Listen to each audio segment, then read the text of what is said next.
हमारे जवान समाधि ले रहे थे अपनी सीमाओं की रक्षा करते हुए, और दूसरा बहादुर जवान मौत से लड़ रहा था।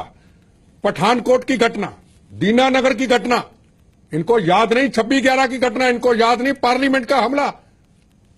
पार्लियामेंट के अंदर कांग्रेस, बीजेपी, सीपीएम, सीपीआई, उपराष्ट्रपति सबको बचा लिया। आज सारे परिवार मेरे साथ थे, दुखी थे, उनके बच्चे रो रहे थे। आज उन्होंने ऐलान कर दिया अगर जेएनयू में ऐसा होगा सारे हिंदुस्तान के वो शहीद परिवार इकट्ठे करेंगे, कोई राजनीति नहीं होगी।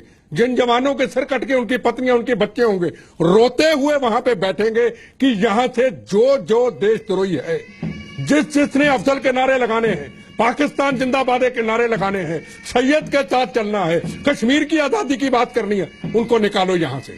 और इस कैंप को इतना सुंदर बनाओ, इतना अच्छा हमारा स्थान, जहां से आईपीएस आईएएस बनते, यहां से प्रोफेसर बनते, यहां से पत्रकार बनते।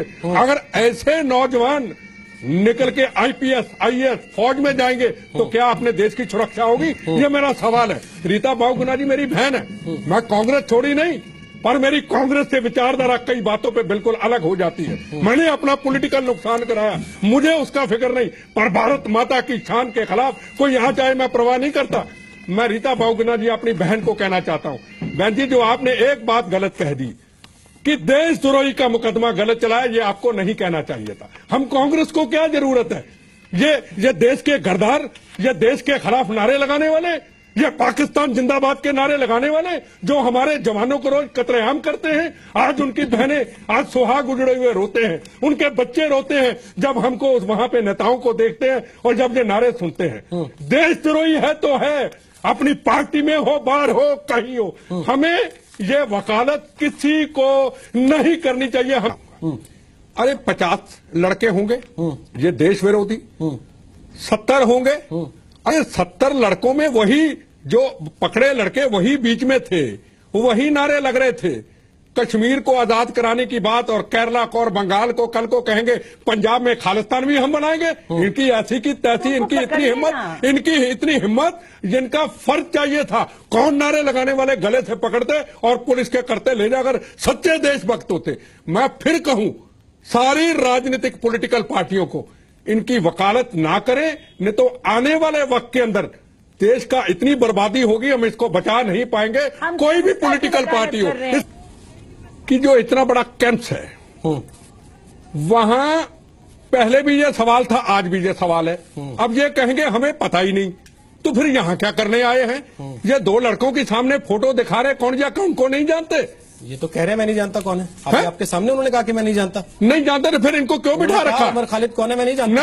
नहीं है तो फिर इनको क्यों बिठा रखा है? जब ये वकालत उनकी कर ही नहीं रहे, उनकी बात ही नहीं कर रहे, इनको पता ही कुछ नहीं, मैं ठेकेदार नहीं हूं मैं, तो इनको हटाइए ना, किसी और को लाइए। ये क्या जवाब देंगे? ये तो कमिश्नर पुलिस आईपीएस ऑफिसर, इनको को गिला शिकवा है आपस में बात। जिसने कैसे कह दिया वो चल रहे थे, कैसे राजनाथ सिंह चाहे दूसरी पॉलिटिकल पार्टी का, क्या बोलने का तरीका इनका, क्या तरीका बोलने का इनका? ये आतंकवाद को बढ़ावा दे रहे हैं या क्या कर रहे हैं? हम किसी की वकालत नहीं कर रहे, पर ये कौन सा तरीका है? कुछ ये गुंडा राज है क्या? मैं आज ये शुरुआत हो चुकी है। तुम्हारे जैसे लोगों को ठीक करने के लिए ये सही शुरुआत है, आगे देखो होता क्या। हम परिवारों को लेकर जब बैठेंगे ना वहां पे, उनके बच्चे, उनकी औरतें जिनके पतियों के सुहाग उजड़ गए, फिर आपको पता चलेगा। पुलिस की जरूरत नहीं पड़ेगी, राजनीतिक पार्टियों की जरूरत नहीं पड़ेगी, हम बैठेंगे, हम कुर्बानी देंगे। पंजाब में दी ना, यहां भी देंगे। किसी भी पॉलिटिकल पार्टी को घुसने नहीं देंगे। हम देखेंगे आप लोगों को किस तरीके से पाकिस्तान जिंदाबाद के नारे लगते हैं, किस तरीके उस कश्मीर के अंदर जहां आज तक हजारों जवान शहीद हो गए, उनकी लाशों के साथ आप मजाक उड़ाते हैं।